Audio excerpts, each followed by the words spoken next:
My wife, MIA, has been having a long affair with a friend of mine named Jack. The situation came to a head when I caught her red-handed, which led me to expose their relationship by printing all of their secret messages.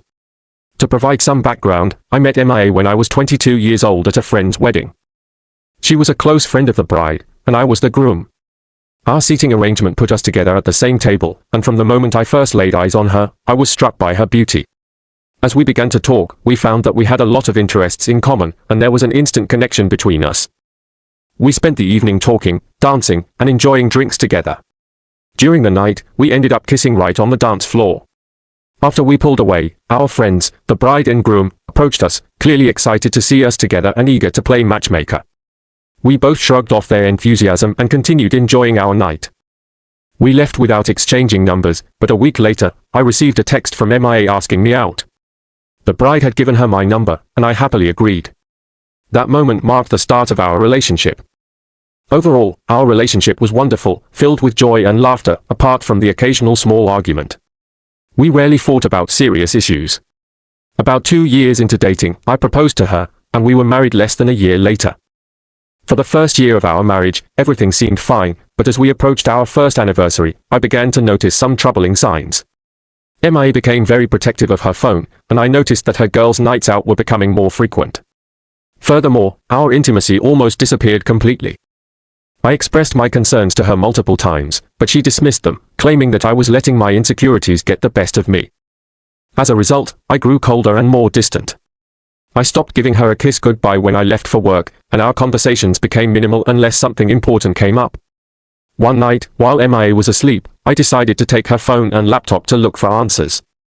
After going through her texts, emails, and messenger apps, I found nothing suspicious. However, I had read stories online about similar situations, and my instincts told me to check her car. I grabbed her keys and discovered a second phone hidden in her vehicle. In that moment, I realized what was happening, but I wanted concrete evidence to confront her properly. I carefully examined the second phone and found only one contact number. I went through every message and connected the phone to my laptop, printing out every single message and any photos that were there. I spent the rest of the night researching divorce lawyers, looking at their profiles, and trying to find one that seemed right. I found a lawyer I liked and emailed him, but since it was a Saturday, he wasn't in the office. I still wanted to figure out who the other man was, so I decided to call the number on the second phone, pretending to be from Spectrum, the cable company. When I looked closer, Jack's contact name appeared. It took me a moment to put it all together, and when I did, I lost control. I began shouting and swearing in my home office, and when MIA came to check on me, I told her to leave. She obeyed and went to our room. I had never raised my voice at her before, and the anger consumed me. For the rest of the day, I avoided interaction with her, silently fuming and staring blankly at the wall. I called a friend, the groom from the wedding where I met MIA, and asked if he would join me for a drink. He could tell something was wrong just by my voice and asked if I was okay. I admitted that I wasn't and that I really needed a drink. Without saying anything more, I gathered the printed messages and headed to the bar. Once there, I ordered 4 shots of Jack and a beer. I was on my last shot when my friend, Ted, arrived and asked what was happening. I told him straight out that MIA was cheating on me. He expressed his sympathy, and when I revealed that it was with Jack, he visibly showed his irritation. He was the person who connected me with Jack, and all he could do was apologize repeatedly. Jack and I were not particularly close, we never invited each other to hang out one-on-one. However, whenever we happened to run into each other at social events, we were always polite and friendly. I made it clear to Ted that I wanted him to keep this situation under wraps, as I had just learned some difficult news. I hadn't even had the chance to discuss it with MIA or consult a lawyer yet.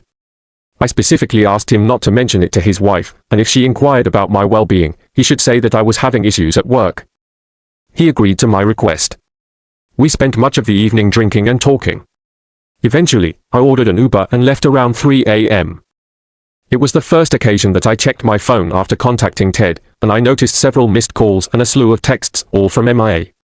She was worried, asking where I was, when I would be home, and if I was okay. Upon arriving home, I found her asleep on the couch.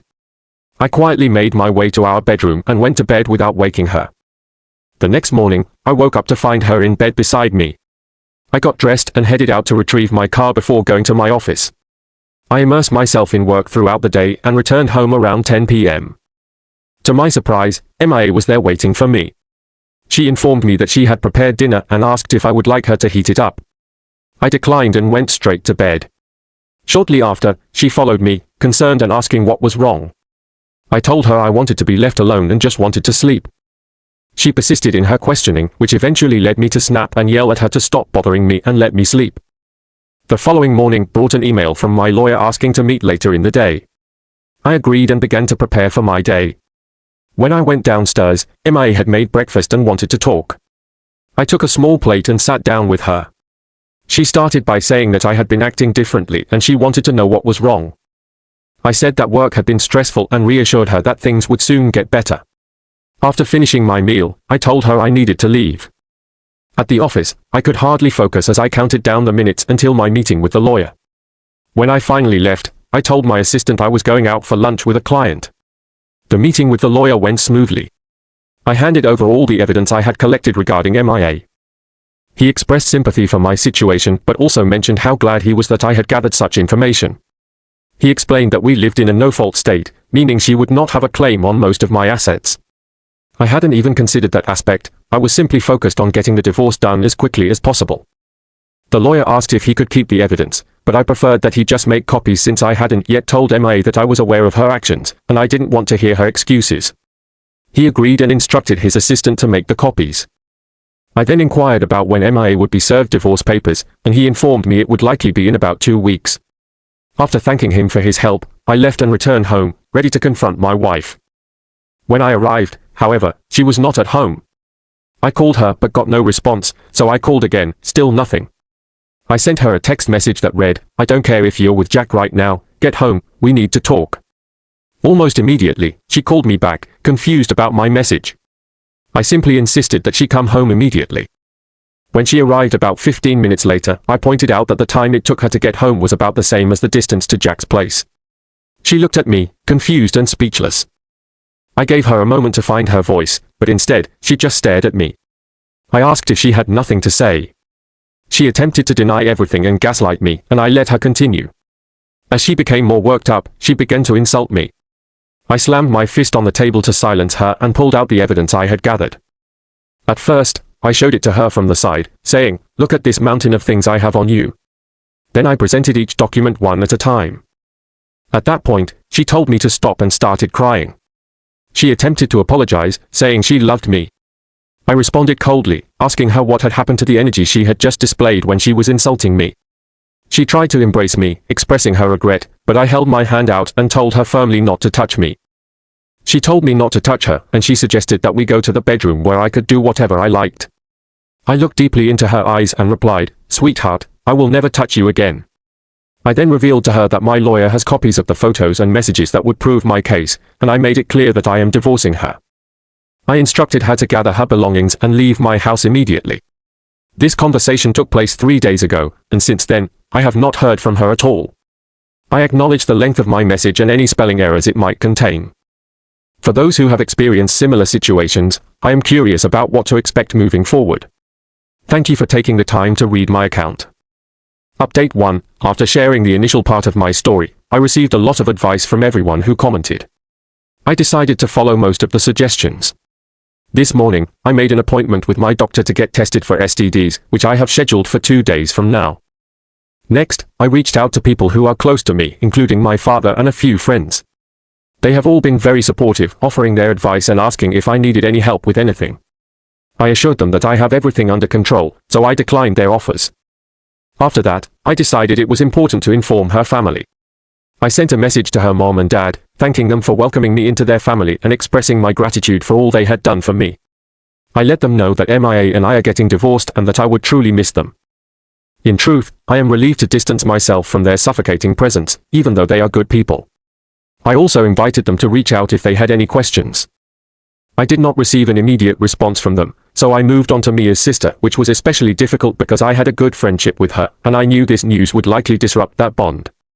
I texted her, apologizing for having to share the bad news that MIA and I are divorcing. I thanked her for accepting me as part of the family from day one and reassured her that I would be available if she ever needed anything from me. Shortly after sending that text, Mia's parents finally responded. Their message read, "We are so sorry to hear this. What happened? Why hasn't MIA said anything to us?" I explained that MIA has been involved in a year-long affair, and I suspected it started before our wedding. I expressed my confusion about her silence and suggested they call her. They replied that they hadn't heard from her either and said they would attempt to reach out to her. When they questioned whether I was sure about the affair, I confirmed that I had found text messages that provided evidence. They expressed their sorrow for my situation and promised to try to contact her. After dealing with her family, I decided to inform Jack's fiancé. I wasn't sure if I had mentioned that he is engaged in my previous post, but I remembered it had come up in some comments. I initially thought this conversation would be challenging, fearing that MIA and Jack had orchestrated something together. However, it seemed that either MIA did not inform them, or they were simply unaware of the situation. I texted her around 2 p.m., asking if we could meet for coffee. Within 5 minutes, she agreed and invited me to a trendy coffee shop across from her workplace at 2:30. I arrived first, ordered what I expected to be a terrible coffee, and waited. When she came in, she ordered her drink and joined me at the table. I told her that I needed to share something difficult and that there was no easy way to say it, so I decided to be straightforward. I informed her that Jack had been cheating on her with my wife for over a year. She looked visibly shocked. I then explained that I had only recently discovered this information and, although I should have told her sooner, I was preoccupied with my own matters of starting a divorce. She wanted to know how I learned about the affair, so I recounted everything that I had shared in my first post. Afterward, I asked if she wanted to see the evidence I had gathered. I pulled out a binder filled with messages and pictures, and as she looked through it, tears began to flow down her cheeks. I offered her the binder and encouraged her to keep extra copies if she needed them to confront Jack or to use them for her own purposes. If she decided to confront Jack about the information she had or use it as a test to see if he would lie to her, she expressed her gratitude to me.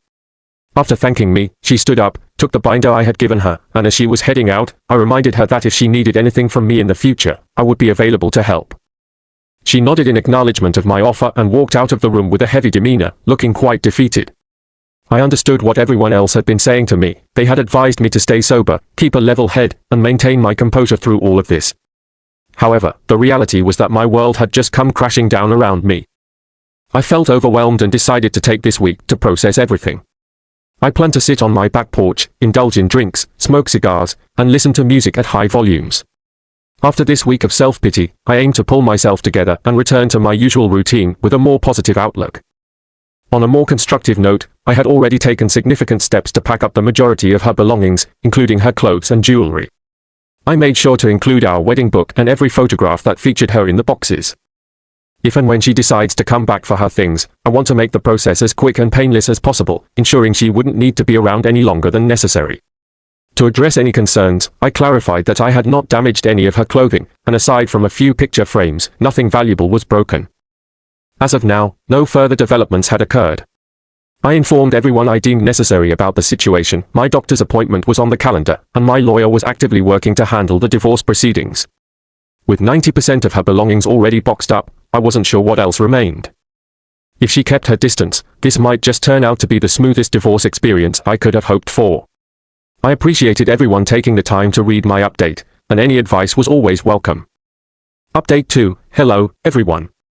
I apologize for my absence lately and for not responding to all the comments and messages. I believe I have finally caught up, so here's the latest update. Since my last post, I have been fully immersed in my self-imposed pity party, indulging in drinking more than I care to admit. I would say that this moment is one of my first semi-sober reflections since everything unraveled, and I find it difficult to articulate how I feel. If I had to choose a word, numb would fit my state of mind quite well. In my previous update, I shared that I had informed everyone about the situation, and the only one who had not responded was my sister, who I had been very close to. Later that evening, after I posted my update, I continued my drinking binge and eventually passed out on my back patio, surrounded by empty beer cans and a bottle. I woke up to the smell of breakfast cooking, and my initial thought was that MIA had returned, thinking that breakfast could somehow make up for the hurt she had caused. I felt my anger rising and prepared myself for a confrontation, but to my surprise, it was Emma, my sister. I stood there momentarily, trying to calm the waves of anger, but as soon as Emma saw that I was awake, she rushed over and enveloped me in an embrace. She didn't say anything initially, she simply took my hand and led me to the table where she had prepared breakfast, placing a plate in front of me. While I ate, she expressed how sorry she felt and explained that when MIA showed up at her house, she downplayed our issues, claiming everything would be fine in just a few days. Emma shared with me that when I texted her about the divorce, she had asked MIA directly if everything was going to be okay. MIA had reportedly broken down in front of Emma and finally told her the whole story. I couldn't help but scoff and tell Emma that I found it hard to believe MIA had shared everything with her. I then recounted the details of what had transpired. Emma listened and relayed that MIA had portrayed the affair as a one-time mistake, insisting that I was overreacting. I made it clear to Emma that I had no intention of reconciling with MIA, and if that was why she had come over, then she was wasting her time. I also mentioned that if she had been in contact with MIA, she should advise her to find a lawyer. Emma laughed and reassured me that she was here for me, not for MIA. She emphasized that while she would support her sister, our friendship was important to her, and she wouldn't abandon me, especially since I had done nothing wrong in this situation. Feeling a wave of relief, I stood up and crossed the table to embrace Emma.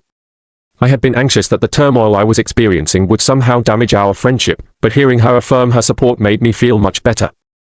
Emma stayed with me for 2 days, occupying the guest bedroom, and she left just this morning as I prepared to head to my cabin, a place I owned before my marriage that MIA had no claim to. While gathering my hunting and fishing gear, Emma asked me if I was excited to get away for a while. Emma asked MIA if it would be okay to discuss why she was getting divorced. MIA broke down and shared everything that had happened. I couldn't believe it and scoffed at the idea that she really told Emma everything. I felt the need to explain my side and began to recount the events that led to this situation. Emma told me that MIA had claimed it was a one-time mistake and suggested that I was making a big deal out of nothing. I firmly stated that I had no plans to reconcile with MIA. If that was Emma's purpose for being here, then she was wasting her time. I added that if she was still in touch with MIA, she needed to tell her to find a lawyer. Emma laughed and clarified that she wasn't here for MIA at all, she was here to support me.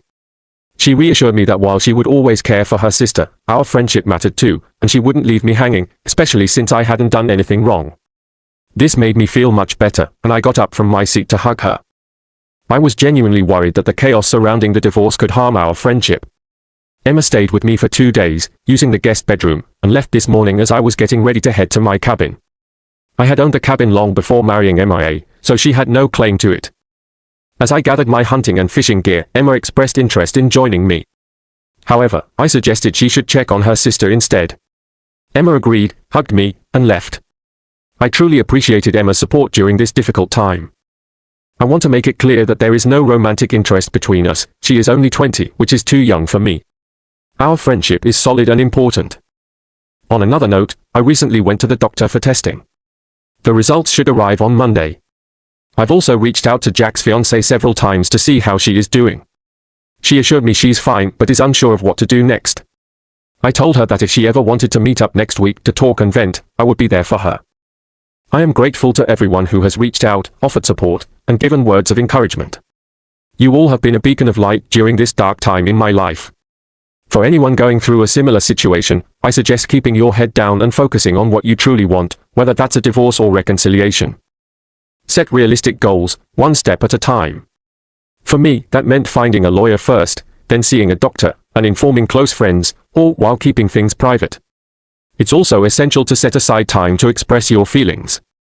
In my last update, I mentioned Emma's visit. She left just as I was preparing to go hunting at my cabin.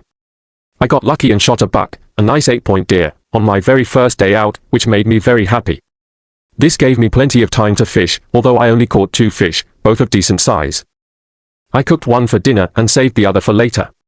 During my stay at the cabin, I spent time cleaning my deer and enjoying the beautiful natural surroundings. I kept my promise to stay sober, only allowing myself a drink or 2 each day. In the last few days, I received a call from my doctor, confirming that I am clean. This didn't completely surprise me since MIA and I hadn't been intimate for several months, but it was still a relief to have confirmation. I reached out to Jack's fiancée again, but it took a while for her to respond. Eventually, she let me know that she was staying with her family. While she didn't provide many details, it was clear that she needed support during this tough time, and I was just glad she was with her family, where she could feel safe. I assured her that if she needed anything, all she had to do was reach out. She then asked me to meet for coffee the following day, which I gladly accepted. The next day, we met at that same trendy coffee shop, which I find a bit off-putting, and talked for about 2 hours. We covered everything that had happened between MIA and me, and she was curious about the steps I was taking. She wanted to know whether I was moving forward with the divorce or if I was considering staying together with MIA. If I were to go through a divorce or if there was any possibility of reconciling, I was clear about my stance. After someone cheats, in my view, that is the end of the relationship. The level of selfishness and disrespect required to cheat, especially for an extended period such as a year, is simply unacceptable. It became evident to me that she clearly did not value our relationship at all. I asked her what her plans were moving forward. She confessed that she was deeply confused about everything. Everything she once believed to be true had now turned into lies. She expressed uncertainty about her next steps, whether she should move on from the relationship or find it in her heart to forgive him. I responded by telling her that if she could genuinely forgive someone for being unfaithful for that long, then she was a better person than I could ever be. She shared that her family was advising her to forgive him and consider marrying him. I felt it was important to be direct with her. I told her that just because her family had certain expectations did not mean she had to follow along without questioning. I pointed out that Jack clearly did not care about marriage and all it entails. He had cheated on her, his fiancée, with my wife. If that didn't illustrate that he wasn't ready for marriage, then I didn't know what would. I emphasized to her that she needed to make decisions based on what she believed was right for herself, rather than letting anyone else dictate those choices, especially in matters that would significantly affect her life. I shared that when I discovered my wife's infidelity, all I could think about was how I might trick my heart into accepting the betrayal and potentially forgiving her. However, I ultimately realized that I just couldn't do it. I mentioned that I had only confided in one person about my feelings, yet I had already made my decision, and no amount of external influence could sway me. I suspected that when she went to stay with her family, she likely had an inkling of what she wanted to do. However, after discussing her situation with so many people, she ended up with a lot of different opinions that might complicate her feelings. I concluded our conversation by advising her to trust her instincts. I told her that while her heart and mind might deceive her, her gut feeling was often correct. If she sensed that something was off, then it probably was. Shortly after that, she thanked me, and we parted ways. The next day, I received a message from my lawyer notifying me that MIA had been successfully served at her workplace. I expressed gratitude for the swift progress he made in handling the situation. Shortly after, Emma called to inform me that MIA had been in her room all day, sobbing on her bed. I responded that now that she had been served, she was likely starting to grasp the severity of her mistakes. Emma asked me how my time at the cabin was, and I recounted my experiences there. After a brief conversation, we hung up.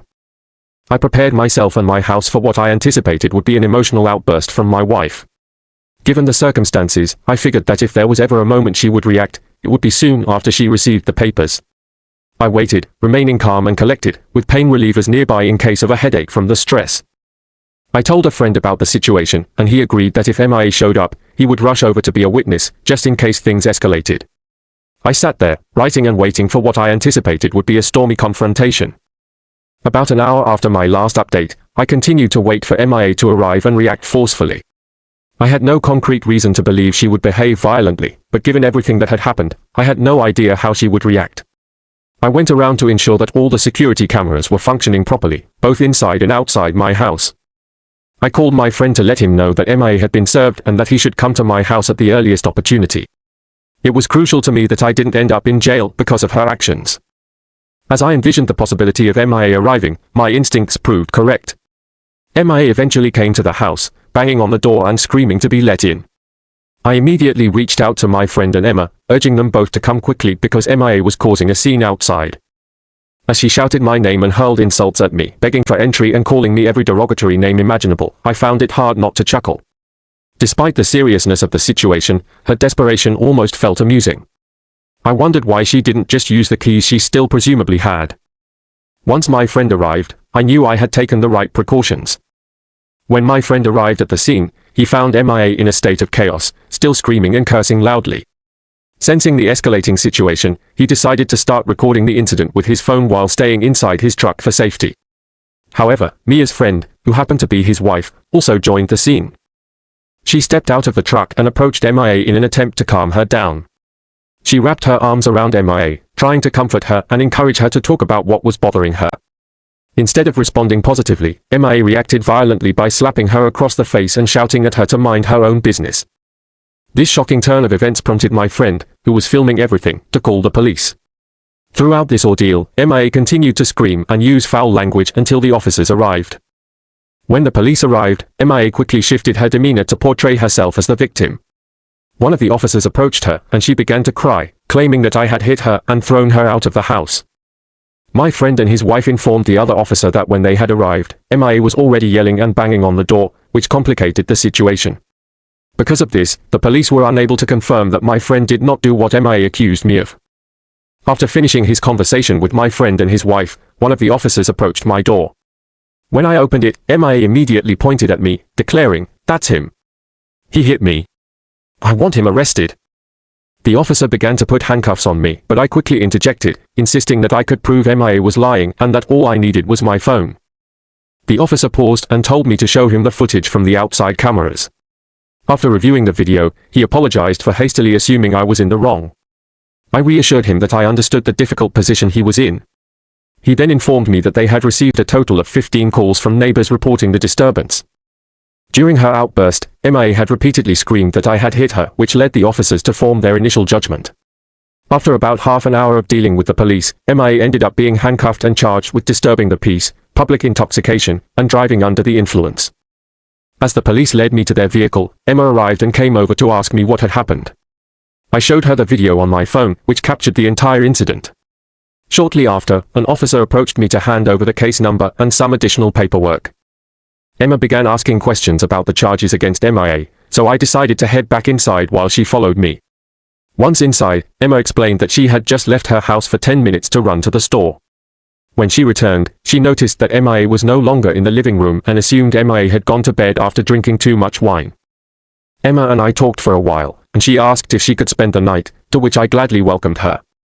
She informed me that MIA would have to spend the night in jail, but I wasn't sure why they wouldn't bail her out until the next morning. Emma mentioned that after I went back inside, she had called her parents to inform them of the situation and to see if they could help bail me out since Emma didn't have that kind of money. We decided to have a beer together to unwind after the stressful evening, and then we headed off to bed. When I woke up the next morning, I realized Emma had already left to meet with her parents. I hadn't heard from MIA, Emma, or their parents, and I suspected it wasn't going to be a pleasant conversation for any of us. As a quick update, I still hadn't heard from MIA since that night, but my lawyer informed me that Mia's lawyer had contacted him to let him know he would be representing her. This news meant we could finally begin tackling the legal process. I also reached out to Jack's fiancée to see if she had any updates on her situation. Our conversation was brief, mainly through text, but she told me she had kicked Jack out of her house and had her father and brother pack up all his belongings and drop them off at his place. She mentioned that while her dad and brother wanted to confront him physically, she asked them not to, as she preferred to move on and put everything behind her. She expressed her gratitude for my concern and reassured me that her close friends were there for her when needed. In an attempt to provide her with some support, I sent her a link to my Reddit page so she could see the encouragement and positivity I was receiving from the community. On Friday, the moment my workday ended, I hurried home. I planned to spend the weekend at my cabin to unwind.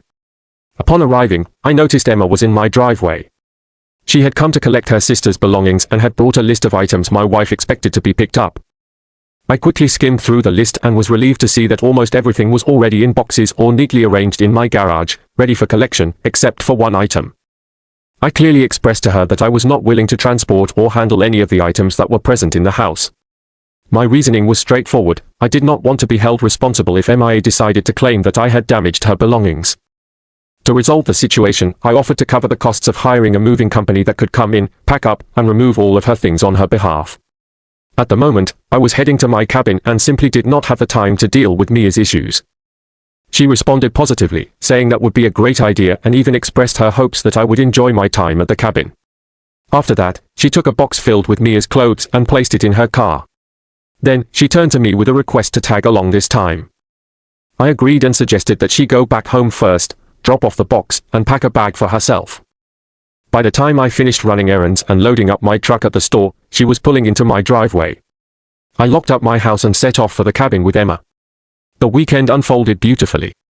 Upon my last visit to the cabin, I had rediscovered what a treasure it truly is. The cabin boasts a stunning view and is completely secluded, allowing me to escape the hustle and bustle of daily life and enjoy some peace and quiet. It is indeed a place where one can truly relax and breathe freely. On Monday, I took the step of contacting a moving company, and by Tuesday, 3 men arrived in a large truck to begin the loading process. I had made sure all the boxes were open and recorded the unloading and packing as they closed each box and lifted it onto the truck. I also took pictures of all the furniture as it was being loaded.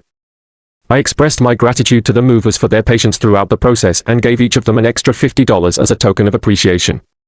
Afterward, I sent all the recordings and photographs to my lawyer to keep a record of everything. The house now felt empty yet clean with all of Mia's belongings gone. Initially, my lawyer had advised me not to dispose of anything that could be classified as shared property, which is why I had placed most of the furniture in a storage unit. Since MIA left, I had been sleeping in the guest room, and up until I began writing this post, I had been purchasing brand new furniture. Most likely, I will now keep most of it in the garage since I finally have the space. Even if I were to win the house in the divorce, I have no intention of keeping it, as it carries too many unpleasant memories. As an update, it's been a while since I last posted. I coach a high school baseball team, so between finalizing this divorce, managing the situation with my soon-to-be ex-wife, and coaching these kids, I have very little free time right now. A lot has transpired, so this may end up being a lengthy post, so I ask for your patience. A few days after the moving company took Mia's belongings, my lawyer received a set of documents alleging that I had damaged her items. In those documents, she demanded that I pay her $1,500 or face a court case. My lawyer responded by sending her legal team all of the videos and pictures I had taken, asking them to specify exactly where the damages were that MIA claimed I had caused. He informed me that this response would show the judge just how unhinged she really is. Although it may seem like a headache now, all of this documentation will serve as strong evidence when it comes time for court. I don't believe her lawyer anticipated my level of thoroughness, especially considering my commitment to documenting everything. When I first discovered my wife's affair, I was inexplicably drawn to an online community where I read countless horror stories about how former spouses treated each other during divorces. I made a firm decision to not become just another one of those cautionary tales.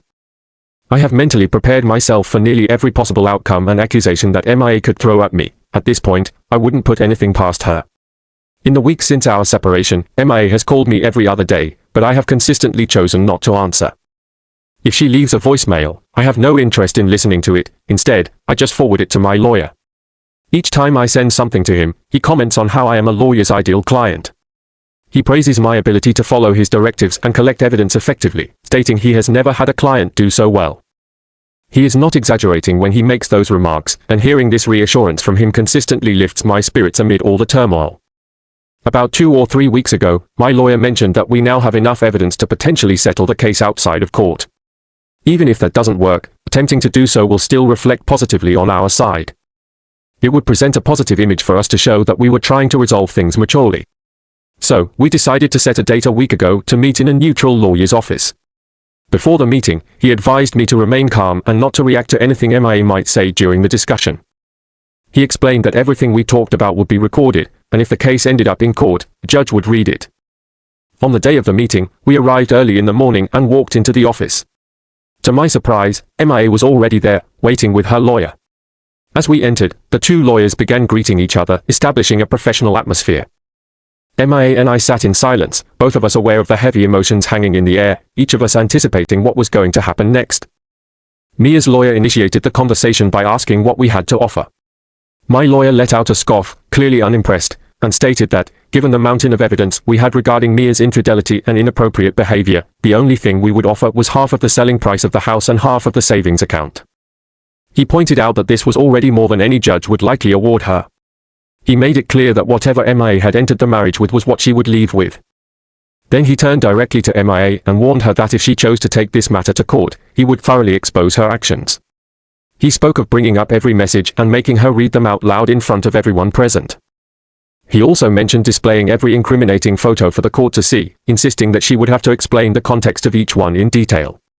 Furthermore, he planned to introduce her recent legal troubles and even show a video taken during that incident. Mia's eyes welled up with tears as she looked at me, desperately asking if there was anything she could do to make things right. I responded firmly, stating that she had been unfaithful since before our wedding. Although I could only prove a few weeks of infidelity prior to the wedding, I suspected it had been happening much longer. I made it clear that there was nothing she could do to make me forget or forgive her for all the pain she had caused. I told her to sign the papers, explaining that what I was offering was more than she deserved and that I wanted to be done with the charade she had created. MIA broke down, crying loudly for about 15 minutes before she had to excuse herself to go to the restroom. When she returned, she was still visibly upset, but eventually signed the papers. After her signature, she walked out without saying much more. In about a month, all the paperwork will be filed, and my only remaining task will be to sell the house. I want to express my gratitude to everyone who has read my story and offered their advice throughout this process. While I cannot predict what might happen next, I believe this is the end of this chapter for me. If there are any unexpected developments, I will make sure to keep you updated. However, this will likely be my last post, so thank you all once again. I sincerely hope that my experience may help at least one person who is going through something similar.